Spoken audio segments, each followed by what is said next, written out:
நாமத்துக்கு மகிமை உண்டாவதாக. இந்த ஆசீர்வதிக்கப்பட்ட வேளையில கூட கர்த்தர் நம்மளோடு பேசும்படியாக தெரிந்து கொள்ளப்பட்டதான ஒரு வேத பகுதி. ஏசாயா 44வது அதிகாரம் 21வது வசனம். ஏசாயா 44:21.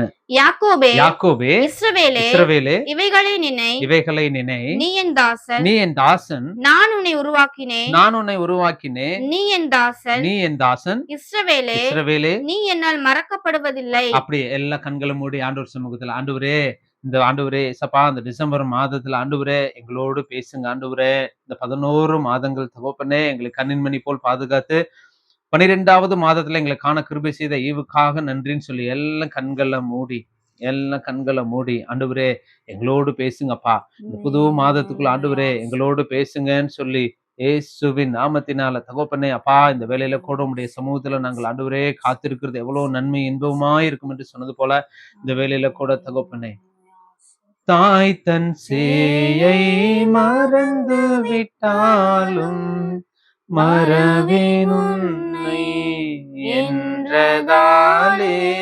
ஸ்தோத்திரம். தாய் தன் சேயை மறந்து விட்டாலும் மறவேன் உன்னை என்றதாலே ஸ்தோத்திரம்.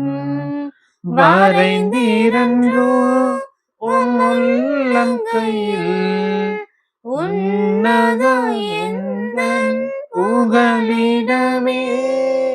வரைந்திரன்றோ உன் உள்ளங்கையில் உன்னத எந்தன் புகலிடமே.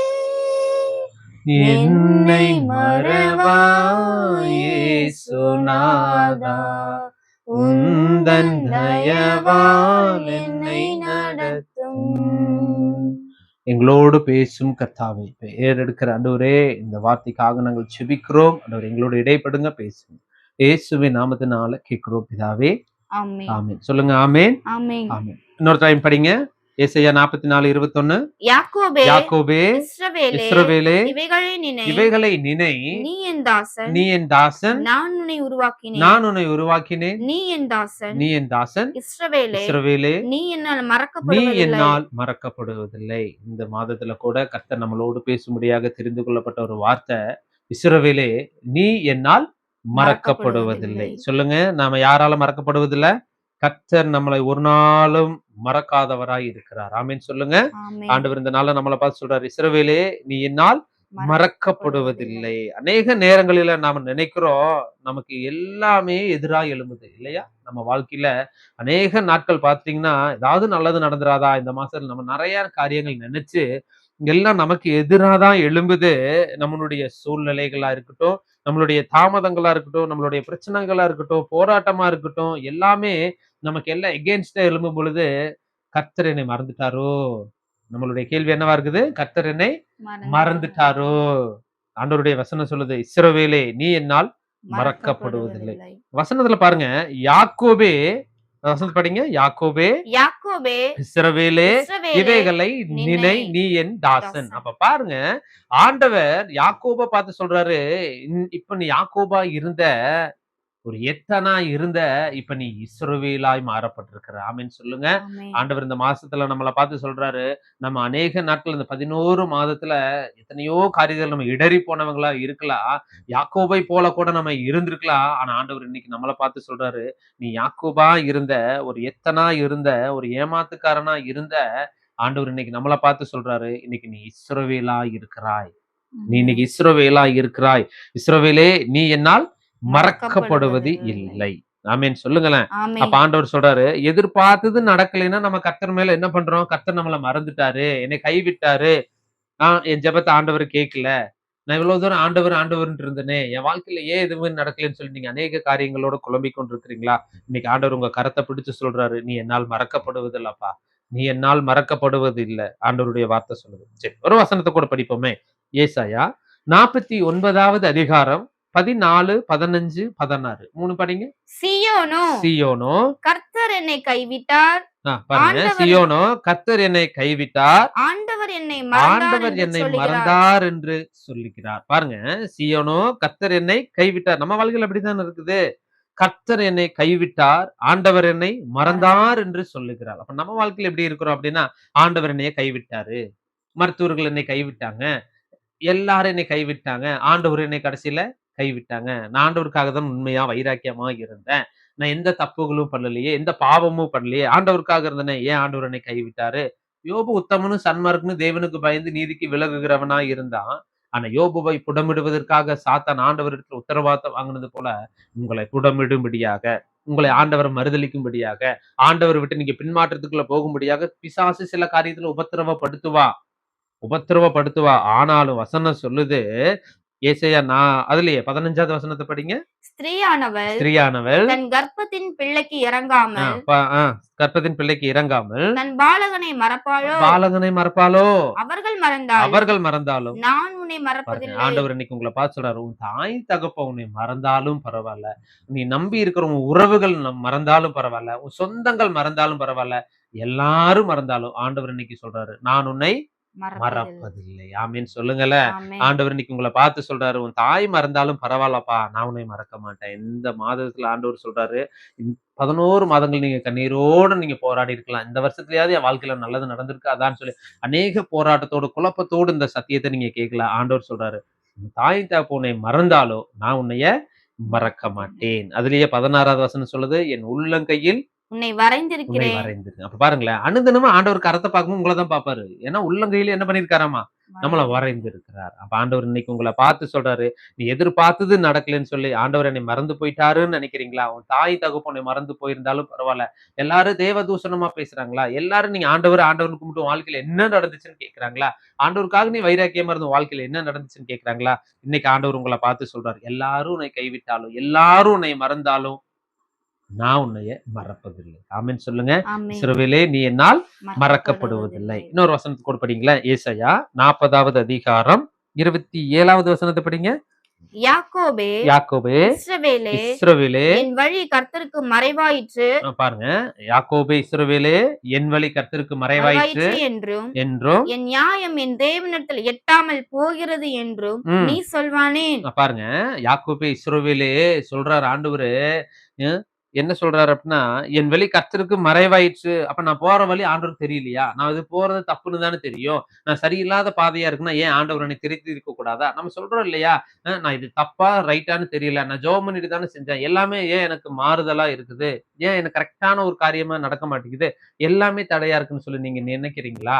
உங்க வழி ஆண்டவர் மறந்துட்டாருன்னு நினைக்கிறீங்களா? யோபு 23:10 சொல்லுது, நீ போகும் வழியை கர்த்தர் அறிந்திருக்கிறார். ஆமென் சொல்லுங்க. ஆண்டவர் சொல்றார், நீ ஒவ்வொரு நாளுப்பா, நீ தாயின் கருவில் உருவாகுவதற்கு முன்பாகவே அவர் முன்குறித்து அழைத்து பரிசுத்தமாக்கி இருக்கிறன்னு வசனம் சொல்றாரு. அப்ப நீங்க போற வழி ஆண்டவர் மறந்துருவாரா? உங்க காரியத்தை ஆண்டவர் மறந்துருவாரா? நீங்க போற வழி ஆண்டவர் மறப்பதில்லை. ஏன்னா வசனம் 23:10 சொல்லுது, நீ போகும் வழியை கர்த்தர் அறிவார். அப்ப ஆண்டவர் உங்க வழி எல்லாவற்றையும் அறிந்திருக்கிறார். அதுல சொல்லுது பாருங்க, நியாயம் தேவனுக்கு எட்டாமல் போகிறது. அப்போ உங்க நியாயம், உங்களுக்கு விரோதமா எல்லாமே பேசுறாங்களா? நீங்க உண்மையா இருந்தீங்க, நீதிமானா வாழ்ந்தீங்க, ஆனா உங்களுக்கு விரோதமா எல்லா நியாயம் புரட்டப்படுதா? நீங்க சோர்ந்து போகாதீங்க. ஆண்டவர் உங்க கரத்தை பிடிச்சு சொல்றாரு, நீ சோர்ந்து போகாதப்பா, நான் உனக்காக தானப்பா சிலுவையில மரிச்சேன், உனக்காக தானே அந்த ரத்தம் சிந்தினேன், நீ சோர்ந்து போகாத, உன்னுடைய நியாயம் வெளிப்படாமல் போகாது. கர்த்தர் நியாயம் விசாரிக்கிறவர்னு 1 சாமுவேல் வசனம் சொல்லுது. அவர் நியாயத்தை உனக்கும் அவர்களுக்கும் நடுநின்று நியாயத்தை விசாரிக்கிறவர். ஆண்டவர் நியாயத்தை இந்த மாசத்துல இருந்து ஆண்டவர்களுக்கு என்ன பண்ண போறாரு, நியாயத்தை விசாரிப்பார். அவர் உங்களை மறக்கல, எந்த தப்புமே பண்ணலையே, ஏன் என்னை குற்றம் சாட்டுறாங்க, ஏன் என்னை எல்லாம் கைவிட்டாங்க, ஏன் என்ன வீண் பழி சுமத்துறாங்க, எனக்கு நியாயமே கிடைக்காதா, எனக்கு என் மேல அவதூறா கேஸ் போட்டிருக்காங்களா? கவலைப்படாதீங்க, ஆண்டவர் இன்னைக்கு உங்களை பார்த்து சொல்றார், கர்த்தர் உங்களுக்காக நியாயம் விசாரிப்பார். சரி, கர்த்தர் 3 காரியத்தை ஆண்டவர் உங்க வாழ்க்கையில மறக்க மாட்டார். என்னென்ன காரியத்தை ஆண்டவர் மறக்க மாட்டாருன்னு சொல்லி ஒரு 3 காரியத்தை மட்டும் பார்க்கலாம். எந்த காரியத்துல கர்த்தர் உங்களை மறப்பதில்லை? எடுக்கலாமா? எடுங்க. 2 பேதுரு 3வது அதிகாரம் 9வது வசனம். தாமதிக்கிறார் என்று சிலர் எண்ணுகிறபடி, பாருங்க, தாமதிக்கிறார் என்று சிலர் எண்ணுகிறபடி கர்த்தர் தமது வாக்குத்தத்தத்தை குறித்து தாமதமாயிராமல் ஒருவரும் கெட்டு போகாமல் எல்லாரும் மனம் திரும்ப வேண்டும் என்று விரும்பி நம்மேல் நீடிய பொறுமை உள்ளவராய் இருக்கிறார். ஆமென் சொல்லுங்களேன். ஆண்டவர் இன்னைக்கு நம்மளை பார்த்து சொல்றாரு, ஃபர்ஸ்ட் காரியம், இஸ்ரவேலே நீ என்னால் மறக்கப்படுவதில்லை. எதுல மறக்க மாட்டார் அப்படின்னு கேட்டா, கர்த்தர் தாமதம் பண்ணுவார், மறக்க மாட்டார். ஆமென் சொல்லுங்களேன். ஆமென். ஆண்டவர் இன்னைக்கு உங்களை பார்த்து சொல்றாரு, உன் வாழ்க்கையில அநேக ஆசீர்வாதங்கள் தாமதமா இருக்குதா? அநேக காரியங்கள் கைகூடி வந்து கிடைக்காம போயிருக்குதா? அநேக காரியத்துல உங்களுக்கு கன்ஃபார்ம் ஆர்டர் கூட வந்து தட்டு கழிச்சிருக்குதா? அல்லது ஃபாரினுக்கு வந்து கூட உங்களுக்கு தட்டு கழிச்சிருக்கலாம். எல்லாமே தாமதமா இருக்குதா? நீங்க ஆண்டவர் சொல்றாரு, நீ ஆண்டவர் உன்னை மறக்கலப்பா. உனக்கு தாமதமானாலும் கர்த்தர் மறப்பதில்லை. அந்த வசனத்துல சொல்லுது, தாமதிக்கிறார் என்று சிலர் எண்ணுகிறபடி கர்த்தர் தமது வாக்குத்தத்தத்தை குறித்து தாமதியாயிராமல். அதாவது ஆண்டவர் பண்ண வாக்குத்தத்தம் எல்லாமே தாமதமா தான் இருக்குது. சூழ்நிலைமைகள் எல்லாம் பாத்தீங்கன்னா கைகூடி வர்ற மாதிரி இருக்குது. எல்லாமே கையை விட்டு வெளியே போகுது. ஏன் எனக்கு வாக்குத்தத்தம் நிறைவேறல? எனக்கு சொல்லப்பட்ட தீர்க்க தரிசனம் ஏன் எனக்கு நிறைவேறல? ஜனவரியில சொல்லப்பட்டது டிசம்பர் ஆகி என் வாழ்க்கையில இன்னும் நிறைவேறலையேன்னு சொல்லி நீங்க ஒரு ஆதங்கத்தோடு இருக்கிறீங்களா? ஆண்டவர் உனக்கு தாமதம் பண்ணுவார், ஆனால் அதை தடை பண்ணவும் மாட்டார். அதை உனக்கு பண்ணின வாக்குத்தத்தத்தை மறக்கவும் மாட்டார். ஆமென் சொல்லுங்களேன். ஆமென். அந்த வசனத்தை அப்படிதான் சொல்லுது பாருங்களேன். கர்த்தர் தமது வாக்குத்தத்தத்தை குறித்து தாமதியாயிராமல் ஒருவரும் கெட்டு போகாமல் எல்லாரும் மனம் திரும்ப வேண்டும் என்று விரும்பி. அப்ப ஆண்டவருடைய விருப்பம் என்ன தெரியுங்களா? நீங்க கெட்டு போக கூடாது. ஏன்னா அவர் உன்னை மறந்துட்டாருன்னா நம்ம கெட்டு போயிட்டோம்னு அர்த்தம். அவர் நம்மள மறந்துட்டாருன்னா அவ்வளவுதான், நம்ம வாழ்றதுக்கு தகுதி இல்ல. ஆண்டவர் நேற்றும் இன்றும் என்றும் மாறாதவரா இருக்கிறாரு. அவர் வார்த்தை ஒரே வார்த்தை தான், மறக்க மாட்டார். இஸ்ரவேலே நீ என்னால் மறக்கப்படுவதில்லை. அவ்வளவுதான் அவருடைய காரியம், நீ என்னால் மறக்கப்படுவதில்லை. ஏன்னா அவர் நம்மள மறந்துட்டாருன்னா நம்ம பூமியில வாழுகிறதற்கு தகுதி இல்லாதவன். ஆண்டவர் சொல்ற, நான் உன்னை மறக்கலப்பா, உனக்கு தாமதமாகுது, ஆசீர்வாத தாமதமாகுது, வாக்குத்தத்த தாமதமாகுது, ஆனாலும் கர்த்தர் மாறாதவராய் இருக்கிறார். ஆமென் சொல்லுங்க. அப்ப பாருங்க, அந்த வசனத்துல சொல்லுது, ஒருவரும் கெட்டு போகாமல் எல்லாரும் மனம் திரும்ப வேண்டும் என்று விரும்புறாரு. நீ கெட்டு போறது கர்த்தருக்கு சித்தமே இல்ல.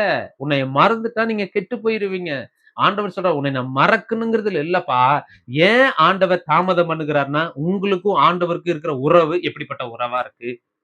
ஒரு தடையா இருக்குது, ஒரு ஆசீர்வாதம் கிடைக்கல, அடுத்த நிமிஷம் நீங்க என்ன பண்றீங்க? ஆண்டவரை சார்ந்து கொள்றீங்களா?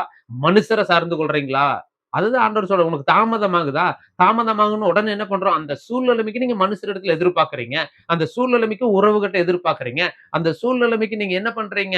உங்ககிட்ட இருக்கிற ஜுவல்ஸா இருக்கட்டும், அல்லது ஏதாவது நம்மளுடைய பத்திரமா இருக்கும், ஏதாவது ஒண்ணு அதை வச்சு அந்த நேரத்துக்கு சொல்யூஷன் பாக்குறீங்களே ஒழிச்சு, கர்த்தர் செய்வார் என்று சொல்லி நீங்க அதுக்காக காத்திருக்க மாட்டேங்கிறீங்க. இதுதான் ஆண்டவர் உங்ககிட்ட விரும்புகிறார். ஏன் ஆண்டவர் தாமதிக்கிறார்னா, ஒருவரும் கெட்டு போகாமல் எல்லாரும் மனம் திரும்ப வேண்டும் என்று விரும்பி நம்மேல் நீடிய பொறுமையுள்ளவராய் இருக்கிறார். அப்ப ஆண்டவர் ஏன் உங்க விஷயத்துல பொறுமை காக்குறாரு தெரியுங்களா? ஏன் பொறுமை காக்குறார் அப்படின்னா, உன்னை நான் மறக்கிறவர் இல்லப்பா, உன்னை நான் மறக்கிறவன் இல்ல, உன்னை வந்து நான் என்ன பண்ண போறேன்? அடுத்த லெவலுக்கு கொண்டு போகணும். அதுதான் ஆண்டவர் விரும்புகிறார். பாருங்க, யோசேப்பினுடைய வாழ்க்கையில கர்த்தர் ஒரு சொப்பனத்தை கொடுக்கிறார். எப்ப கொடுக்கிறார்? 17 வயசுல யோசேப்புக்கு ஒரு சொப்பனத்தை கொடுக்கிறார். சொப்பனத்தை கொடுத்துட்டு அது எப்ப நிறைவேற்றாரு தெரியுங்களா? 30 வயசுல நிறைவேற்றாரு. அப்போ அந்த 17ல இருந்து 30 வருஷம், 13 வருஷம் கேப். ஏன் கேப்? ஆண்டவர் கொடுத்தாருதான் இந்த சொப்பனம், ஆண்டவர் தான் இந்த தரிசனத்தை கொடுத்தாரு. அந்த தரிசனத்தை பெற்றுக் கொள்ளுவதற்கு முன்பாக அவ்வளோ போராட்டம். அப்ப கூட யோசேப்பு செய்யாத தவறுக்கு சிறையில் அடைக்கப்பட்ட பொழுது அங்க என்ன நடந்துச்சு தெரியுங்களா? ஒரு வசனத்தை படிக்கிறீங்களா? ஆதியாகமம் 40வது அதிகாரம் 14வது வசனத்தை படிங்க. இதுதான் அதன் அர்த்தம் என்று சொன்னதும் அன்றி, நீ வாழ்வடைந்திருக்கும் போது 13ல இருந்தே படிங்களேன். 3 நாளைக்குள்ளே பார்வோன் உன் தலையை உயர்த்தி உன்னை மறுபடியும் உன் நிலையிலே நிறுத்துவார். முன்னே அவருக்கு பானம் கொடுத்து வந்த வழக்கத்தின்படி பார்வோனின் பாத்திரத்தை அவர் கையிலே கொடுப்பாய். இதுதான் அதன் அர்த்தம் என்று சொன்னதும் அன்றி, நீ வாழ்வடைந்திருக்கும் போது என்னை நினைத்து. பாருங்களேன், யோசேப்பு சொல்றாரு, யாரு? பானபத்திரக்காரன் மேல என்ன சொல்றாரு? நீ வாழ்வடைந்திருக்கும் பொழுது என்னை நினைத்து என் மேல் தயவு வைத்து. என் மேல் பாருங்க, அவன் என்ன சொல்றான் பாருங்க. யோசேப்பு, ஆண்டவர் தான் சொப்பனத்தை கொடுத்தாரு. சொப்பனத்தை பெற்றுக் கொள்வதற்கு முன்பாக அநேக போராட்டங்கள் வரும். அந்த போராட்டத்தின் மத்தியில யோசேப்பு யாரு சார்ந்திருக்கணும்? கர்த்தரை சார்ந்திருக்கணும்னு விரும்புகிறாரு.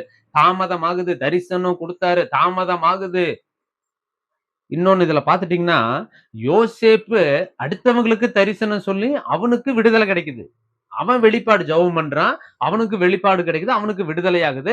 அடுத்தவங்களுக்கு நம்ம ஜெபம் பண்றோம், அவங்க வாழ்க்கையில நல்லா இருக்குது. அடுத்தவங்களுக்கு பிரேயர் பண்றோம், அவங்க வேலையில நல்ல ஒரு ஆசீர்வாதம். அடுத்தவங்களுக்கு ஜெபம் பண்றோம், வியாதி ரெடி ஆகுது. ஜெபம் பண்ற நம்ம நிலைமை எப்படி இருக்கு தெரியுங்களா? ரெடியானவனை எதிர்பார்த்துட்டு உட்கார்ந்துட்டு இருக்கிறோம். யோசேப்பினுடைய வாழ்க்கையில சிறையில் இருக்கும் பொழுது யோசேப்புக்கு ஒரு தரிசனத்தை அவன் சொல்றான். அவன் சொல்லும் பொழுது 3 நாளைக்குள்ள உன்னை என்ன பண்றாரு பார்வோன், உன்னை இங்க இருந்து என்ன பண்ணுவோம் தலை உயர்த்தி சிறையிலிருந்து விடுதலை ஆக்கிடுவாருன்னு இவர் தரிசனம் சொன்னதுக்கு அப்புறம் அதுக்கப்புறம் என்ன நடக்குதுன்னா, நீ வெளியே போகும் பொழுது படிங்க அந்த வசனத்தை. 3 நாளைக்குள்ளே பார்வோன் உன் தலையை உயர்த்தி, பாருங்க சொல்றார், 3 நாளைக்குள்ளே பார்வோன் உன் தலையை உயர்த்தி உன்னை மறுபடியும் உன் நிலையிலே நிறுத்துவார். பாத்தீங்களா, எந்த நிலையில விழுந்து போனையோ அதே நிலையில் நான் உன்னை நிறுத்துவார். முன்னே அவருக்கு பானம் கொடுத்து வந்த வழக்கத்தின்படி பார்வோனின் பாத்திரத்தை அவர் கையிலே கொடுப்பாய். இதுதான் அதன் அர்த்தம் என்று சொன்னதும் அன்றி. பாருங்க, இந்த அர்த்தத்தை சொல்லிட்டாரு. இத சொன்னதுக்கு அப்புறம் என்ன நடக்குது பாருங்களேன். நீ வாழ்வடைந்திருக்கும் போது யோசேப்பினுடைய காரியம் என்ன, நீ வாழ்வடைந்திருக்கும் போது, யார் பான பாத்திரக்காரனை பார்த்து சொல்றாரு, நீ வாழ்வடைந்திருக்கும் பொழுது என்னை நினைத்து என் மேல் தயவு வைத்து என் காரியத்தை பார்வோனுக்கு இந்த சிறையில கொண்டு போய் போடுறதுக்கு காரணம் அனுமதிச்சு யாருன்னா கர்த்தர். அப்ப கர்த்தர் தான் அனுமதிக்கிறாரு. இவனுடைய நம்பிக்கையில யார் மேல இருக்கணும்? கர்த்தர் மேல இருக்கணும். ஆனா இவன் என்ன பண்ணிட்டானா, அந்த சூழ்நிலைமை நிமித்தமா கர்த்தரை மறந்துட்டு பானபாத்திரக்காரனை சொல்றான், நீ வாழ்வடைந்து இருக்கும் பொழுது என்னை நினைத்து பாரும், என் மேல தயவு பண்ணும். புரிஞ்சுதா புரியலீங்களா? அப்ப ஆண்டவர் விரும்புகிறார், உனக்கு ஒரு சிறையிருப்பு வருது, ஒரு பிரச்சனை வருது அப்படின்னா அந்த பிரச்சனை மத்தியில நீங்க கர்த்தரை தேடுகிற உணர்வு உள்ளவங்களா இருக்கணும். அதைத்தான் ஆண்டவர் விரும்புகிறார். அவர் மறக்க மாட்டாரு. ஒரு பிரச்சனை வருது, தாமதம் வரும் பொழுது நீங்க யார் அந்த நேரத்துல தேடுறீங்க? சொல்யூஷனுக்காக ஆளுகளை பாக்குறீங்களா? பாருங்க, அத படிங்க அந்த வசனத்தை. தயவு பண்ணும், இதுதான் அதன் அர்த்தம் என்று சொன்னதும் அன்றி, நீ வாழ்வடைந்திருக்கும் போது என்னை நினைத்து என் மேல் தயவு வைத்து என் காரியத்தை பார்வோனுக்கு அறிவித்து. என்ன காரியம்? தரிசனம் இவன் தான் சொன்னா, இவன் தரிசனம் சொல்றவன் அப்படின்னு சொல்லி இவனை பார்வோனிடத்துல சொல்லணும். இந்த இடத்திலிருந்து என்னை விடுதலையாக்க வேண்டும். விடுதலையாக்குறது யாருனால முடியும்? கர்த்தரால மட்டும்தான் முடியும். ஏன் தாமதம் பண்றார்? மறக்கலப்பா, நான் உன்னோட தான் இருக்கிறேங்கிறது ஆண்டவர் அந்த இடத்துல இன்னும் உறுதிப்படுத்துறாரு. இவர் என்ன சொல்ற? விடுதலைக்காக. இதை விட இன்னொரு வசனம் படிங்களா, 23வது வசனத்தை படிங்க. ஆனாலும் பானபாத்திரக்காரரின் தலைவன் யோசேப்பை நினையாமல் அவனை மறந்து விட்டான். எத்தனை வருஷம்? அதுக்கு அடுத்த அதிகாரத்துல ஃபர்ஸ்ட் வசனத்தை படிங்க. 2 வருஷம். 2 வருஷம். அப்ப 2 வருஷம் யோசேப்பை குறிச்சு அந்த பானபாத்திரக்காரனுக்கு ஞாபகமே வராத அளவுக்கு ஆண்டவர் மறக்க பண்ணிட்டாரு.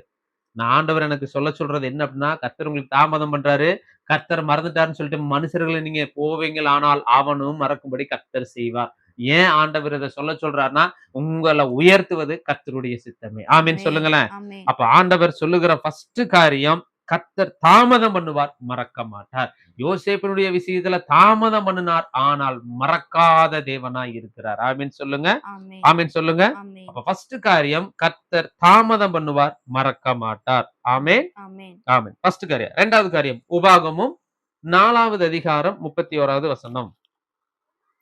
உன் தேவனாகிய கர்த்தர் இரக்கமுள்ள தேவனாய் இருக்கிறபடியினால் அவர் உன்னை கைவிடவும் மாட்டார், உன்னை அழிக்கவும் மாட்டார். உன் பிதாக்களுக்கு தாம் ஆணையிட்டு கொடுத்த உடன்படிக்கையை மறக்கவும் மாட்டார். ஃபர்ஸ்ட் காரியம், கர்த்தர் தாமதம் பண்ணுவார், மறக்க மாட்டார். இரண்டாவது காரியம் சொல்லுது, கர்த்தர் பண்ணின உடன்படிக்கையை மறக்க மாட்டார். ஆமீன் சொல்லுங்க. ஆண்டவர் சொல்றாரு, உன் தேவனாகிய கர்த்தர் இரக்கமுள்ள தேவனாய் இருக்கிறபடினால் உன்னை கைவிடவும் மாட்டார், உன்னை அழிக்கவும் மாட்டார், உடன்படிக்கையை மறக்கவும் மாட்டார். ஆமீன் சொல்லுங்க. அப்ப இந்த நாள் ஆண்டவர் சொல்றாரு, இந்த 11 மாதங்கள் எங்கூட இருந்த இந்த ஆசீர்வாதம் எல்லாமே இல்லையே, உடன்படிக்கை கர்த்தர் மறந்துட்டாருன்னு நீங்க நினைக்கிறீங்களா? அவர் உங்க தாயின் கருவில் உருவாகுறதுக்கு முன்பாகவே ஆண்டவர் உங்களோடு பண்ணின உடன்படிக்கை இருக்கு. என்ன உடன்படிக்கை? நீ என் பிள்ளை, என் சாயலாதான் வருவ, என்னுடைய சுவாபம் தான் உனக்குள்ள இருக்கணும், நான் வளர்ந்தது மாதிரியே ஆண்டவருக்குள்ள வரணும், உன் வளர்ச்சி இருக்கணும், ஆண்டவருக்குள்ள அடுத்தடுத்த லெவலுக்கு நம்ம வளரணும். இதுதான் ஆண்டவருடைய திட்டம். ஆனா நம்ம எப்படி இருக்கிறோம் தெரியுங்களா?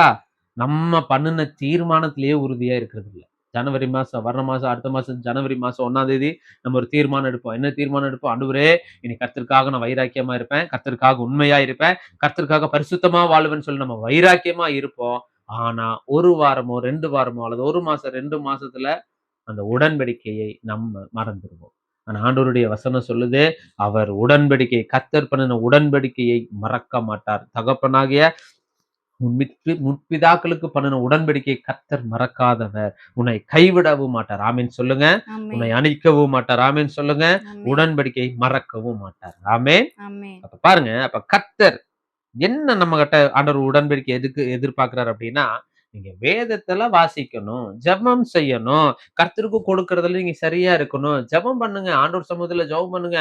உடனே மனுஷர் இடத்துல ஆதாயத்துக்கு வேண்டவே வேண்டாம். ஆண்டவர் தான், நம்ம எல்லாமே ஆண்டவர் தான். ஏன்னு கேட்டா கர்த்தர் இம்மட்டும் கர்த்தர் நடத்துகிறவர் அவருதான். ஆமீன் சொல்லுங்களேன். பாருங்க, அப்ப யாருடைய வாழ்க்கையில யாருக்கு பண்ணின உடன்படிக்கை, ஒரு மனுஷன் பண்ணின உடன்படிக்கை அவன் எடுத்த தீர்மானத்துல உறுதியா நின்னது நிமித்தமா கர்த்தர் அவன் ஆசீர்வதிச்சார். யாருன்னு பார்க்கலாமா? எடுங்க, தானியேல் 1வது அதிகாரம் 8வது வசனம். தானியேல் 1:8 படிங்க. தானியேல் ராஜாவின் போஜனத்தினாலும் அவர் பானம் பண்ணும் திராட்சை ரசத்தினாலும் தன்னை தீட்டுப்படுத்தல் ஆகாது என்று தன்னை இருதயத்தில் தீர்மானம் பண்ணிக்கொண்டு. பாருங்க, போதும். அப்ப பாருங்க, இப்ப ஃபர்ஸ்ட் காரியம், கர்த்தர் பண்ணின உடன்படிக்கையை கர்த்தர் மறக்க மாட்டார். தானியேல் என் இருதயத்துல வாசம் பண்ணுகிற கர்த்தருக்கு விரோதமா ராஜ போஜனத்தை நான் எப்படி உட்கொள்ளுவேன்? அப்ப அவன் தீர்மானம் பாருங்க, ராஜ போஜனத்தை சாப்பிட்டா தீட்டுப்படும் என்று சொல்லி தன் இருதயத்தில் தீர்மானம் பண்ணினான். இன்னைக்கு நம்ம ஒரு தீர்மானம் எடுக்கணும். ஆண்டவரே, நான் இன்னைக்கு உம்மோட இடத்துல ஒரு உடன்படிக்கை வைக்கிறேன். ஆண்டவரே, என் இருதயம், ஆண்டவரே இசப்பா வசனம் சொல்லுது, எரேமியால சொல்லுது, இருதயமோ கேடுள்ளதும் திருக்குள்ளதுமா இருக்கிறது. இங்க ஒண்ணு பேசுறோம், அங்க ஒண்ணு பேசுறோம். இங்க ஒண்ணுக்கு ஒரு மாதிரி இருக்கிறோம், அங்க ஒரு மாதிரி இருக்கிறோம். ஆண்டவர் இன்னைக்கு அதை நம்ம வாழ்க்கையில வெறுக்கன்னு நினைக்கிறாரு. ஏன் அதனா அதை விட்டு வேண்டாம். அந்த இருதயம் கர்த்தர் வாசம் பண்ணுகிற இருதயம், அந்த இருதயம் எப்படி இருக்கணும் அப்படின்னா, எஸ்ரா 7வது அதிகாரம் 10வது வசனத்துல சொல்லுது, எஸ்ரா வேதத்தை ஆராயவும் அதன்படி நடக்கவும் தன் இருதயத்தை பக்குவப்படுத்தினான். அப்ப நம்ம இருதயம் பக்குவப்படணும். யாராவது ஏதாவது ஒண்ணு சொல்லிட்டாங்கன்னா மனசளவுல உடைஞ்சு போயிடுறது. நம்ம ஒரு தீர்மானம் எடுக்கிறோம், ஆண்டவருக்காக வைராக்கியமா இருக்கணும்னு நினைக்கிறோம், அது கொஞ்சம் நாட்களுக்குள்ள அப்படியே ஒரு பிரச்சனைன்னு வரும் பொழுது, ஒரு போராட்டம் வரும் பொழுது உடனே நம்ம இடறி போயிடுறோம். ஆண்டவருக்கு நமக்கு சம்மந்தம் இல்லாத மாதிரி, உலகத்தாரோடு ஒத்த வேஷம் தரித்த மாதிரி நம்ம அப்படியே உலகத்துக்குள்ள அப்படியே போயிடுறோம். ஆண்டவர் அதை நம்ம வாழ்க்கையில வெறுக்கிறார். ஏன்னு கேட்டா, தானியேல் ராஜா போஜனத்தை தீட்டுப்படக்கூடாதுன்னு சொல்லி தன் இருதயத்தில் தீர்மானித்தான். ஏன் அவன் அந்த போஜனத்தை தீட்டுப்படுத்த சாப்பிட்டா தீட்டாயிரும் நினைச்சான் அப்படின்னா, படிக்கிறீங்களா? லேவியராகமும் 3வது அதிகாரம் 17வது வசனம் படிங்க. கொழுப்பையாவது இரத்தத்தையாவது நீங்கள் புசிக்கலாகாது. இது உங்கள் வாசஸ்தலங்கள் எங்கும் உங்கள் தலைமுறை தோறும் நித்திய கட்டளையா இருக்கும் என்று சொல் என்றார். பாத்தீங்களா, ஆண்டவர் கொடுத்த கட்டளை என்னன்னா, கொழுப்பையாவது ரத்தத்தையாவது புசிக்க கூடாது, அது வீட்டுக்குள்ள எல்லைக்குள்ள வரவே கூடாதுங்கிறாரு. அப்போ அந்த பழைய ஏற்பாட்டினுடைய கட்டளையின்படி என்ன அப்படின்னு கேட்டா, அப்ப தானியேல் அவ்வளவு வைராக்கியமா இருந்தார். ஏன்னா ராஜ போஜனம், இது பாபிலோனுடைய போஜனம். இப்ப பாபிலோனுடைய போஜனம் என்ன அப்படின்னா, கொழுப்பு, ரத்தம், இது எல்லாத்தையும் என்ன பண்ணக்கூடாது, புசிக்க கூடாது. இதுல தானியேல் தீர்மானத்தில் உறுதியாய் இருந்தார். இப்ப நம்ம பார்த்துட்டீங்கன்னா, நம்மளும் பாருங்களேன், இப்போ ஒரு ஆபீஸ்ல வேலை செய்யறோம். வேலை செய்யும் பொழுது என்ன ஆகும், அந்த ஆபீசர் மேலதிகாரி சொல்லுவாங்க, ஏங்க இந்த பூஜை சாமான் இது எடுத்து அங்க வைங்க, அல்லது அந்த படத்துக்கு போடுங்க. அப்படிங்கும் போது நம்ம இருதயத்துல ஒரு தீர்மானம் எடுத்தினாலும் வேற வழி இல்ல, நமக்கு மேல் இருக்கிற எஜமான் சொல்லிட்டாருன்னு சொல்லிட்டு அந்த வேலையை நம்ம செய்யறோமே. அப்ப ஆண்டவர் சொல்லுகிறார், நம்ம தீர்மானத்துல எப்படி இருக்கிறோம், நம்ம எடுக்கிற தீர்மானத்துல எப்படி இருக்கிறோம், நம்ம செபிக்கிறோம்னு சொல்றோம், நம்ம வேதத்தை தியானிக்கிறோம், வாசிக்கிறோம்னு சொல்றோம், அடுத்தவங்களோடு ஒரு சமாதானமா இருக்க முடியலையே, நம்ம ஒரு தீர்மானத்துல எப்படி இருக்கிறோம்? கூட இருந்து குளிப்பறிக்கத்தான் செய்யறாங்க. ஆண்டவர் 2 காரியம் சொல்லுங்க, 1 அன்பு செலுத்து, 2வது ஐக்கியம். அந்த ஐக்கியம் வச்சா ஒரு தடவை 2 தடவை புத்தி சொல்லி அவனை விட்டு விலகு. அந்த ஐக்கியம் எதுக்கு? அன்பு செலுத்துங்க, அவங்களுக்காக ஜெபம் பண்ணுங்க. ஆண்டவர் சமூகத்துல, ஆண்டவரே அவங்க இந்த பாவத்துக்குள்ள இருக்கிறாங்க, இந்த மாதிரியான கேரக்டர்ல இருக்கிறாங்க, ஆண்டவரே ஆண்டவருக்குள்ளதான் இருக்கிறாங்க, இருந்தாலும் உலகத்தாரனை போல இருக்கிறாங்க, அவங்களுக்காக நீங்க பரிந்து பேசி ஆண்டவர் சமூகத்துல என்ன பண்ணுங்க, பிரேயர் பண்ணுங்க. அதுக்குன்னு அந்த இருதயத்துல கசப்போட இருக்காதீங்க, அது ஒரு குற்ற உணர்வோடு இருக்காதீங்க. அவங்க எனக்கு இப்படி விரோதமா துரோகம் பண்ணிட்டாங்களேன்னு அவங்கள பார்க்கும் போலதான் அந்த எண்ணத்தோடு இருக்காதீங்க. ஏன்னு கேட்டா, நம்மளும் ஒரு காலத்துல யாக்கோபை போல இருந்தோம். ஆமென் சொல்லுங்களேன். நம்மளும் யாக்கோபை போல இருந்த அந்த யாக்கோபை தான் ஆண்டவர் இஸ்ரவேலாய் மாத்தி, நீ என்னால் மறக்கப்படுவதில்லை. அப்ப நம்மளும் யாக்கோபை போலதான் இருந்தோம். இப்பதான் ஆண்டவர் நம்மளை இஸ்ரவேலா மாத்திருக்கிறார். ரட்சிக்கப்பட்டு ஆண்டவருக்குள்ள வைராக்கியமா இருக்கிறோம். ஒரு காலத்துல யாக்கோபா இருந்தோம். இப்ப வரை அநேகர் யாக்கோபா போல இருக்கிறாங்களா? அவங்களுக்காக ஜெபம் பண்ணுங்க. ஆண்டவரை இஸ்ரவேலாய் மாற்றுங்க ஆண்டவரை. ஜெபம் பண்ணுங்க. அப்ப பாருங்க, இப்ப இந்த தானியேல் அந்த ராஜ போஜனத்துல அவன் தீட்டுப்படாதபடி தன் இருதயத்தை காத்து கொண்டான். இதே போல ஆதியாகமம் 6வது அதிகாரத்துல 1வது வசனத்தை படிங்களேன். ஆதியாகமும் 6வது அதிகாரம் 1வது வசனத்தை படிங்க. மனுஷர் பூமியின் மேல் பெருக துவக்கி அவர்களுக்கு குமாரத்திகள் பிறந்த போது தேவகுமாரர் மனுஷ குமாரத்திகளை அதிக சௌந்தரியம் உள்ளவர்கள் என்று கண்டு அவர்களுக்குள்ளே தங்களுக்கு பெண்களை தெரிந்து கொண்டார்கள். பாருங்க, அப்ப தேவகுமாரர் மனுஷ குமாரத்திகளை அதிக சௌந்தரியம் உள்ளவர்கள் என்று கண்டு தங்களுக்குள் பெண் கொண்டார்கள். அப்படின்னா ஆண்டவருடைய பிள்ளைகள் புறஜாதி உலகத்துக்குள்ள எப்படி இருக்கிறோம்? பிணைக்கப்பட்டிருக்கிறோம். நம்மளுடைய டார்கெட் என்னது? நான் ஆண்டவருக்குள்ள இருக்கிற புறஜாதியா இருக்கிறாங்க, அவங்கள நான் உள்ள மேரேஜ் பண்ணி உள்ள கொண்டு வந்து நான் அவங்கள ரட்சிப்புக்குள்ள நடத்திடுவேன். கர்த்தருக்கு அது உலகத்தாரோட ஐக்கியம் ஏதுன்னு வசனம் இருக்கு. அது ஆகாத சம்பாஷணை நல்லொழுக்கத்தை கெடுக்கும்னு வசனம் இருக்கு. அதனால ஆண்டவர் சொல்லுகிறார், இந்த உலகம் தேவ மனுஷன் கர்த்தருக்கு. அதனால என்ன பிரச்சனை? அதுக்கு கீழே அப்படியே படிச்சு பாருங்களேன். மனுஷன பூமியில படிங்க. அந்த 4வது வசனம் 3வது வசனத்தை படிங்க. அப்பொழுது கர்த்தர் என் ஆவி என்றைக்கு மனுஷனுடைய போராடுவதில்லை, அவன் மாம்சம் தானே, அவன் இருக்க போகிற நாட்கள் 120 வருஷம் என்றார். அந்நாட்களில் ராட்சதர் பூமியில இருந்தார்கள். பின்பு தேவகுமாரர் மனுஷ குமாரத்திகளோட கூடுகிறதினால் இவர்கள் அவர்களுக்கு பிள்ளைகளை பெற்ற போது இவர்களும் பூர்வத்தில் பெயர் பெற்ற மனுஷராகிய பலவான்கள் ஆனார்கள். மனுஷனுடைய அக்கிரமம் பூமியில பெருகினது என்று அவன் இருதயத்தின் நினைவு. அதான் ஆண்டவர் சொல்றாரு, அந்த கர்த்தர் பண்ண உடன்படிக்கை உன் இருதயம் எப்படி இருக்கு? இருதயத்தின் தோற்றம் எல்லாம் நித்தமும் பொல்லாததே என்றும் கர்த்தர் கண்டு தாம் பூமியில மனுஷனை உண்டாக்கினதற்காக கர்த்தர் மனஸ்தாபப்பட்டார். பாருங்க, ஆண்டவர் நம்மள பூமியில எதுக்கு வச்சிருக்கிறாரு? அவருக்காக ஆராதனை. இஸ்ரவேல் ஜனங்களை ஏன் எகிப்திலிருந்து கானானுக்கு கொண்டு போகிறதுக்கு என்ன பண்ணாரு? அவருக்காக ஆராதனை செய்யணும், அவரை தொழுது கொள்ளணும், அவருடைய நாமத்தை உயர்த்தணும், அவருக்காக பலிபீடத்தை கட்டணும், அங்கங்க கூடாரம் போடணும், அங்கங்க ஆண்டவரை தொழுது கொள்ளணும், அங்கங்க ஆண்டவரை மகிமைப்படுத்தணும். இதுதான் அவங்களுடைய திட்டம். ஆனா அவங்களுடைய என்ன பண்றாங்க தெரியுமா? முறுமுறுத்துட்டே இருக்கிறாங்க. கடைசி வரை முறுமுறுப்பு. நம்ம வாழ்க்கையில அந்த இருதயத்துல அந்த முறுமுறுப்பை எடுத்து போடுங்க முதலாவது. ஏன்னு கேட்டா, அவங்க முறுமுறுத்தவர்கள் வனாந்தரத்திலே மடிந்து போனார். அப்ப ஆண்டவர் இன்னைக்கு நம்மளை பார்த்து சொல்றாரு, அவர் பண்ணின உடன்படிக்கையை அவர் மறக்காதவரா இருக்கிறார். நீங்க அவருக்காக என்ன உடன்படிக்கை பண்ணிருக்கிறீங்க? அந்த உடன்படிக்கையில நிலைச்சிருக்கிறீங்களா? உங்க இருதயத்தில் எடுத்த தீர்மானத்துல நிலைத்திருக்கிறீங்களா? தானியேல் எடுத்த இருதயத்தில் உள்ள தீர்மானத்தின்படி அவன் நிலைத்திருந்தது நிமித்தமாக கர்த்தர் தானியேல் ஆசீர்வதிச்சார். எப்படி ஆசீர்வதிச்சார் தெரியுங்களா? எடுங்க, தானியேல் 1வது அதிகாரம் 17வது வசனத்தை படிங்க. இந்த 4 வாலிபருக்கும் தேவன் சகல எழுத்திலும், பாருங்க ஆண்டவர் எதுல பாரு, ஆண்டவரே ஆசீர்வதிக்கிறார். சகல எழுத்திலும், ஞானத்திலும், அறிவிலும், சாமர்த்தியத்தையும் கர்த்தர் கொடுத்தார். அப்ப பாருங்க, ஆண்டவரே ஆசீர்வதிக்கிறார். எப்படி? தேவன் எழுத்திலும், ஞானத்திலும், அறிவிலும், சாமர்த்தியத்தையும் கர்த்தர் கொடுத்தார். இதை 20வது வசனத்தை படிங்க. ஞானத்துக்கும் புத்திக்கும் அடுத்த எந்த விஷயத்தில் ராஜா அவர்களை கேட்டு விசாரித்தானோ அதிலே தன் ராஜ்யம் எங்கும் உள்ள சகல சாஸ்திரிகளிலும் ஜோசியரிலும் அவர்களை 10 மடங்கு சமர்த்தராக கண்டான். யாரு கண்டது? ராஜா பாக்குறாரு. ஆண்டவரே ஆசீர்வதிக்கிறாரு. உலகத்தார் எப்படி இருக்காரு? ராஜா எப்படி பாக்குறாரு? 10 மடங்கு. அவன் எப்படி இருக்கான்? 10 மடங்கு சாமர்த்தியனாக கண்டார். யாரு? ராஜா சொல்றாரு. அதே ராஜா தான் என்ன பண்ணாரு? இவங்களை தூக்கி என்ன பண்ணு, நல்லா இல்லைன்னா கொன்று அப்படின்னு சொன்னார். ராஜா அவனுடைய 10 மடங்கு சாமர்த்தியனாக ஆண்டவர் அவங்களை உயர்த்தினார். ஆமீன் சொல்லுங்க. இப்ப கர்த்தர் இன்னைக்கு நம்ம ஒரு தீர்மானம் எடுக்கணும். ஆண்டவரே, இருதயத்துல நான் பண்ணின ஆண்டவருக்கும் எனக்கு இருக்கிற அந்த உடன்படிக்கையில நான் நிலைத்து நிற்கணும். ஆண்டவரே, நான் நிலைத்து நிற்காத பட்சத்துல கர்த்தர் உங்களை அடுத்த லெவலுக்கு கொண்டு போக மாட்டார். ஆமீன் சொல்லுங்களேன். அப்ப 2வது காரியம், கர்த்தர் பண்ண உடன்படிக்கையில அவர் மறக்காதவரா இருக்கிறார். நீங்க கர்த்தருக்கு பண்ற உடன்படிக்கையில சரியா இருக்க வேண்டும். ஆமீன் சொல்லுங்க. ஆமீன். 2வது காரியம். 3வது காரியம், மார்க் 16வது அதிகாரம் 7வது வசனம். நீங்கள் அவருடைய சீஷரிடத்திற்கும் பேதுருவினிடத்திற்கும் போய் உங்களுக்கு முன்னே கலிலேயாவுக்கு போகிறார், அவர் உங்களுக்கு சொன்னபடியே அங்கே அவரை காண்பீர்கள் என்று அவர்களுக்கு சொல்லுங்கள் என்றார். பாருங்க, அப்ப கர்த்தர் விரும்புகிறது என்ன அப்படின்னா, மூணாவது காரியம், மனம் திரும்பும் பொழுது கர்த்தர் மறக்க மாட்டார். ஆமீன் சொல்லுங்க.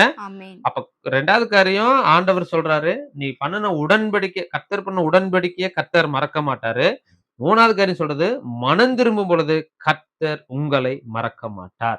பாருங்க, அப்ப அப்போஸ்தலனாகிய பேதுருவை பார்த்து சொல்றாரு, கர்த்தர் உயிர்த்தெழுந்த உடனே சீசராகிய பேதுருவை தேடி போனார். அப்ப ஆண்டவர், இன்னொரு வசனத்து கூட படிங்களேன். அப்ப பேதுரு யார் அப்படின்னா, ஆண்டவரை தூசித்தவர், ஆண்டவரை அறியேன் என்று சொன்னவர், கர்த்தருக்கு என்ன நடக்குது, இயேசுக்கு என்ன நடக்குதுன்னு பின்னாடியே போய் என்ன நடக்குதுன்னு பார்த்துட்டு அந்த இடத்துல ஆண்டவர் சொல்றாரு, பேதுருவே, சேவல் கூவும் பொழுது 3 தரம் கூவும் பொழுது நீ என்னை மறுதலிப்பாய். அதுக்கு முன்னாடி பேதுரு சொல்றாரு, என்ன சொல்றாரு அப்படின்னு கேட்டா, ஆண்டவரே, உம்மை யாரு கொல்ல வந்து நினைத்தாலும், இவர்கள் சீசர்கள் எல்லாரும் ஓடி போனாலும் நான் உமக்காக வைராக்கியமா இருப்பாண்டவரே, நான் உமக்காக என் ஜீவனை கொடுப்பேன்னு சொன்ன பேதுரு, ஃபர்ஸ்ட் ஆளா ஆண்டவரை மறுதலிச்சதே பேதுரு தான். ஆண்டவர் பேதுரை மறுதலிச்சிட்டாரு. பாருங்க, அப்ப என்ன நடக்குது? ஏன் ஆண்டவர் உயிர்த்தெழுந்த உடனே பேதுருவை பார்க்க போனார்? காரணம் என்ன அப்படின்னா, இன்னைக்கு ஆண்டவர் நம்ம வாழ்க்கையில நீ மனம் திரும்பும் பொழுது கர்த்தர் மறக்க மாட்டார். அவனுக்குள்ள என்ன மனம் திரும்புதல கர்த்தர் பார்க்கிறார். எடுங்க, லூக்கா 22வது அதிகாரம். லூக்கா 22வது அதிகாரம் எடுத்துட்டீங்களா? 61வது வசனம், 62வது வசனம். அப்பொழுது கர்த்தர், அதுக்கு மேல உள்ள வசனத்தை படிங்க, 60ல இருந்து படிச்சுட்டு வாங்க. அதற்கு பேதுரு, மனுஷனே, நீர் சொல்லுகிறது அறியேன் என்றார். சேவல் கூவிற்று. பாருங்க, 3வது தடவை சேவல் கூவிற்று. அப்பொழுது திரும்பி சேவல் கூவுகிறதற்கு முன்னே நீ என்னை 3 தரம் மறுதலிப்பா என்று கர்த்தர் தன்னிடத்தில் சொன்ன வசனத்தை உடனே பேதுரு நினைவு கூர்ந்து வெளியே போய் மனம் கசந்து அழுதான். பாத்தீங்களா? அப்போ அந்த பேதுருக்குள்ள ஆண்டவர் சொல்றாரு, அவன் பேசுனா, அவன் எப்படின்னா மனசார ஆண்டவர் என்ன பண்ணல, தூசிக்கல. சூழ்நிலைமை நிமித்தமா ஆண்டவரை அவன் என்ன பண்ணிட்டான், தூசித்து இருக்கிறான். அப்ப ஆண்டவர் இன்னைக்கு நம்மளை பார்த்து சொல்றாரு, நீங்க சூழ்நிலைமை நிமித்தமா ஆண்டவர் நிறைய காரியம் பேசியிருக்கலாம், ஊழியக்காரங்களை பேசியிருக்கலாம், அல்லது உங்களுக்கு விரோதமா கிறிஸ்தவங்களாவே இருக்கலாமே, உங்களுக்கு விரோதமா யாராவது பண்ணிருக்கலாம், நீங்க உடனே பேசியிருக்கலாம். ஆனா ஆண்டவர் சொல்றாரு, நீ பேசினது உன்னுடைய சூழ்நிலைமையில கூட நீங்க பேசியிருக்கலாம். ஆண்டவர் இன்னைக்கு உங்களை பார்த்து சொல்றாரு, அந்த பேசினதுக்கு நீங்க மனம் கசந்து இருக்கிறீங்களா? இன்னைக்கு ஆண்டவர் உங்களை பார்த்து சொல்றாரு. ஏன் அப்படின்னா, அந்த வசனத்துல சொல்லுது, மார்க் 16:7 சொல்லுது, இயேசு உயிர் தெழுந்த உடனே சீசர்கள் பேதுருவை தேடி போனார்னு வசனம் சொல்லுது. ஆண்டவருக்கு இன்னைக்கு உங்களை பார்த்து சொல்றாரு, நீங்க ஒரு மனம் திரும்புதல் உங்களுக்குள்ள இருக்கும் பொழுது கர்த்தர் உங்களை மறக்காதவரா இருக்கிறார். ஆமேன் சொல்லுங்க, ஆமேன் சொல்லுங்க. அப்ப பேதுருவை தேடி போறதுக்கு என்ன காரணம் அப்படின்னா, பேதுரு எனக்கு விரோதமா பேசிட்டான்னு சொல்லிட்டு ஆண்டவர் அவனை தேடி போகாம இருந்திருக்கலாம். ஆனா ஆண்டவர் என்ன அவனை நினைச்சிருக்கிறார் அப்படின்னா, அவனுடைய கண்ணீர் அந்த இடத்துல, அவனுடைய கண்ணீர் சிந்தப்பட்டிருக்கு, அவன் மனம் கசந்து, அவன் இருதயம் உடைக்கப்பட்டிருக்குது அந்த இடத்துல, மனம் கசந்து. இந்த 11 மாதத்துல நீங்க அநேக நாட்கள் புலம்பி இருக்கலாம், அநேக நாட்கள் பேசியிருக்கலாம், அநேக நாட்கள் குறைகள் சொல்லியிருக்கலாம். சபைக்கு போய் சபையில இருக்கிற மெசேஜா இருக்கட்டும், சபை இருக்கிற பிலீவரா இருக்கட்டும், யாரை வேணா நீங்க குறை சொல்லியிருக்கலாம். ஆனா ஆண்டவர் உங்களை பார்த்துட்டு இருந்திருக்கிறார். ஆண்டவர் உங்களை பார்க்கிறார். பேதுருவை கர்த்தர் திரும்பி பார்க்கிறார். பார்த்த உடனே அவன் மனம் கசந்து அழுதான். ஆண்டவர் உங்களை பார்த்து சொல்றாரு, உனக்குள்ள அந்த மனம் திரும்பணுங்கிற என்ன இருக்கா? புது வருஷத்துக்குள்ள நாங்க போக போறோம். இந்த மனம் திரும்புதல் இல்லாத பட்சத்துல அடுத்த வருஷம் இதே புலம்பல் தான் நமக்குள்ள இருக்கும். இன்னைக்கு ஒரு மனம் திரும்புதல், ஆண்டவரே நான் மனம் திரும்புறேன், ஆண்டவரே நீங்க என்னை மறந்துடாதீங்கன்னு சொல்லி அப்படி எல்லா கண்களை மூடி ஆண்டவர் சமூகத்துல, ஆண்டவரே கேட்ட வசனத்தின் பிரகாரமாக, ஆண்டவரே இஸ்ரவேலே நீ என்ன மறக்கப்படுவதில்லை என்று சொன்னது போல, யாக்கோபே இஸ்ரவேலே நீ என் தாசன் என்று சொன்னீர். ஆண்டவரே நான் யாக்கோபா ஒரு காலத்துல வாழ்ந்துட்டு இருந்தேன், ஆண்டவரே அப்பா நான் ஆண்டவருக்குள்ள வந்தும் கூட பேருக்கு கிறிஸ்துவனா நான் வாழ்ந்துட்டு இருக்கிறேன். சூழ்நிலைமைக்கு மாத்திர ஆண்டவரை நான் தேடி இருக்கிறேன், சூழ்நிலைமைக்கு மாத்திர ஊழியக்காரங்களை தேடி நான் போயிருக்கிறேன். ஆண்டவரே இன்னைக்கு எனக்குள்ள ஒரு மாற்றம் வரட்டும். ஆண்டவரே, ஆண்டவரே நீங்களுடைய வசனம் சொல்லுது, யாக்கோபே இஸ்ரவேலே நீ என் தாசன் என்று சொன்னீர். ஆண்டவரே இஸ்ரவேலே நீ என்னால் மறக்கப்படுவதில்லை என்று சொன்னீர். ஆண்டவரே இந்த நாள்ல தகப்பனே, அப்பா கேட்ட வசனத்தின் பிரகாரமாக இயேசுவின் நாமத்தினால தகப்பனே, ஆண்டவரே நீ தாமதம் பண்ணினாலும் மறக்க மாட்டேன் என்று சொல்லுகிறேன். உங்க வாழ்க்கையில அநேக காரியங்கள், ஆசீர்வாதங்கள் தாமதமா இருக்குதா? உங்க வேலையில இன்கிரிமெண்ட் தாமதமா இருக்குதா? உங்க வேலையே தாமதமா இருக்குதா? உங்க சரீரத்துல இருக்கிற பலவீனம் தாமதமாகுதா ரெடி ஆகுறதுக்கு? உனக்கு வேலை கிடைக்காம தாமதமா இருக்குதா? உங்க குடும்பத்துல யாருமே ரட்சிக்க பண்ண முடியாம, இன்னும் ரட்சிப்புக்குள்ள வளர முடியாம, இல்ல நீ தேவனுக்குள்ள வளர முடியாம தாமதமாகறியா? நீ ஆண்டவர் சொல்றார், நீ தாமதமானாலும் நான் உன்னை மறக்க மாட்டேப்பா. நான் உன்னோடுதான் இருக்கிறேன். நான் உன்னை மறக்க மாட்டேன் என்று இன்னைக்கு சொல்லுகிறீர் ஆண்டவரே. 2வது காரியம், ஆண்டவர் விரும்புகிற காரியம், கர்த்தர் பண்ணின உடன்படிக்கையில அவர் மறக்காம இருக்கிறாரு. அவர் உனக்கு தகப்பனுக்கு, ஆதியில் இருந்த தகப்பனுக்கு சொல்லப்பட்ட அந்த உடன்படிக்கை கர்த்தர் மறக்கல. இன்னைக்கு ஆண்டவர் உங்களோட சொல்றாரு, நான் உனக்கு பண்ணின உடன்படிக்கை உண்மைதாப்பா. என்னாகமம் 23:19 சொல்லுது, பொய் சொல்ல தேவன் ஒரு மனிதன் அல்ல, மனமாற மனுபுத்திரனும் அல்ல, அவர் சொல்லியும் செய்யாதிருப்பாரோ, வசனத்தும் நிறைவேற்றாதிருப்பாரோ என்று சொன்னது போல அவர் பொய்யுரையா தேவனா இருக்கிறார். உனக்கு சொல்லப்பட்டது எல்லாம் தீவிரமா, எரேமியா 1வது அதிகாரத்துல சொன்னது போல என் வார்த்தையை தீவிரமாய் நிறைவேற்றுவேன் என்று கர்த்தர் சொல்லுகிறார். இன்னைக்கு அவரு தீவிரிக்கிறாரு, அவரு தீவிரமா இறங்கிட்டாரு. உன்னை ஆசீர்வதிக்கிறதுக்கு அவர் தீவிரமா இறங்கிட்டாரு. நீ பண்ணின உடன்படிக்கையில நீ சரியா இருக்கிறியா? நீங்க பண்ணின உடன்படிக்கையில எப்படி இருக்கிறீங்க? நீங்க பண்ணின உடன்படிக்கையில சரியா இருக்கிறீங்களா? ஆண்டவர் சொல்றார், நீ உடன்படிக்கையில, நீ எனக்காக நீ பண்ணின உடன்படிக்கை, நீ உடன்படிக்கையில நீ மாற்றம் இல்லாம நீ சரியா இருக்கும் பொழுது கர்த்தர் சொல்கிறார், தானியேல 10 மடங்கு சாமர்த்தியனாய் கண்டா கர்த்தர் உன்னைய சாமர்த்தியனாக 10 மடங்கு கர்த்தர் உங்களை ஆசீர்வதிப்பேன்னு வசனம் சொல்றாரு. 3வது காரியம் சொல்லுது, நீ மனம் திரும்பும் பொழுது கர்த்தர் மறக்க மாட்டார். சூழ்நிலைமை நிமித்தமா நீங்க அநேக பேசியிருக்கலாம். சூழ்நிலைமை நிமித்தமா அநேக மனம் திரும்பாமல் இருந்திருக்கலாம். பேருக்கே சர்ச்சில் உட்கார்ந்து சர்ச்சுக்குள்ளேயே நிறைய பிரச்சனைகள் உன்னிமித்தமா சபைக்குள்ள வந்திருக்கலாம். சபையவே 2ஆ கெடுக்கணுங்கிற ஒரு எண்ணத்துல கூட நீ இருந்திருக்கலாம். ஆண்டவர் இன்னைக்கு பார்த்து சொல்ற, நீ துணிகரமா பாவத்தோடு சபைக்குள்ள நின்றுட்டு இருக்கிறியா? இன்னைக்கு ஆண்டவர் உங்களை பார்த்து சொல்ற, நீ மனம் திரும்பு. ஆண்டவர் கூட இருந்த பேதுரு தான், சீசர்களோடு பெரிய சீசர் ஞான பேதுரு. அப்பேற்பட்ட பேதுருவே ஆண்டவரை தூசித்தான். ஆண்டவரை தூசிக்கிறது மட்டும் இல்லாம சபிக்கவும் சத்தியம் பண்ணவும் தொடங்கினான்னு வசனம் இருக்குது. நீங்க பேசியிருக்கிறீங்களா? ஆண்டவர் உங்களை பார்த்து சொல்றாரு, நீ சூழ்நிலைமை நிமித்தமா நீ பேசியிருக்கலாம். அவன் சூழ்நிலைமை நிமித்தமா தான் பேதுரு பேசினான். உயிர் பயத்து நிமித்தமா, சூழ்நிலைமை நிமித்தமா பேசினாரு. ஆனா ஆண்டவருக்கு தெரியும், அவன் இருதயத்துல இருந்து சூழ்நிலைமையில இருந்து தான் பேசினான்னு சொல்லி அவனுடைய கண்ணீரை கர்த்தர் பார்த்த உடனே மரித்து உயிர் தெழுந்த பேதுருவை தேடி போனது போல இன்னைக்கு கர்த்தர் உன்னை தேடி வர இருக்கிறார். இன்னைக்கு கர்த்தர் உன்னை தேடி வர இருக்கிறார். ஒரு நிமிஷம் மனம் திரும்புமா, ஆண்டவரே என்னை புது வருஷத்துக்குள்ள நாங்கள் போகிற ஆண்டவரே, அப்பா எங்களை முழுவதும் நாங்களை ஒப்புக் கொடுக்கிற ஆண்டவரே, எங்களை முழுவதும் ஒப்புக் கொடுக்கிற ஆண்டவரே, எங்களை உருவாக்குங்க ஆண்டவரே, எங்களை உருவாக்குங்கன்னு சொல்லி எல்லா கண்களை மூடி ஆண்டவர் சமூகத்துல, ஆண்டவரே எங்களை உருவாக்குங்க ஆண்டவரே, புது மனுஷனாய் நாங்கள் போக ஆண்டவரே, எங்களை நாங்கள் ஒப்புக் கொடுக்கிறோம் தகப்பனேன்னு சொல்லி இயேசுவின் நாமத்தினால இஸ்ரவேலே நீ என்னால் மறக்கப்படுவதில்லை என்று சொன்னீர் ஆண்டவரே. கேட்ட வசனத்தின் பிறகு பிள்ளைகள் ஆசீர்வதிங்கன்னு சொல்லி ஜெபிக்கிறோம். இந்த மாதத்துல கூட தகப்பனே பிள்ளைகளோடு கர்த்தர் பேசினீர் என்பதை நாங்க நம்புறோம். கர்த்தர் பெரிய காரியத்தை செய்யுங்க. ஆசீர்வதிங்க, உங்களுடைய நாமம் மாத்திரம் மகிமைப்படட்டும். இயேசுவின் நாமத்தினால கேட்கிறோம்.